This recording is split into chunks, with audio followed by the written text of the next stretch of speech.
Atoms of the same element always have the same number of protons in their nucleus. Now, protons are the positively charged particles in the nucleus of an atom.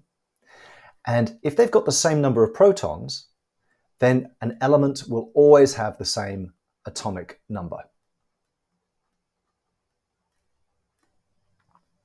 And the atomic number is the smaller number on the element, and that tells us the number of protons.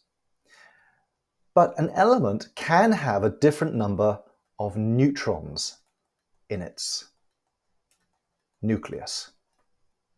Now, neutrons are neutral particles, neutrally charged particles. They have no charge, whereas protons are +1 charge. And this means that if they've got a different number of neutrons, they will have a different mass number.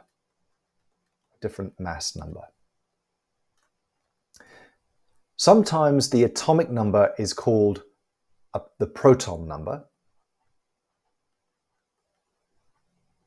And sometimes the mass number is called the nucleon number. But in most syllabuses, it's called the atomic number and the mass number. So atoms like this that have the same number of protons, they're the same element, but different numbers of neutrons, they are called isotopes.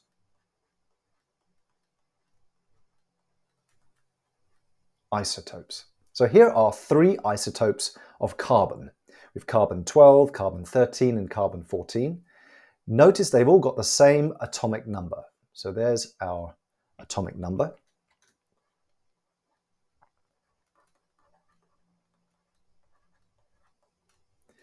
That tells us we've got 6 protons in the nucleus of a carbon atom, but they've got different mass numbers.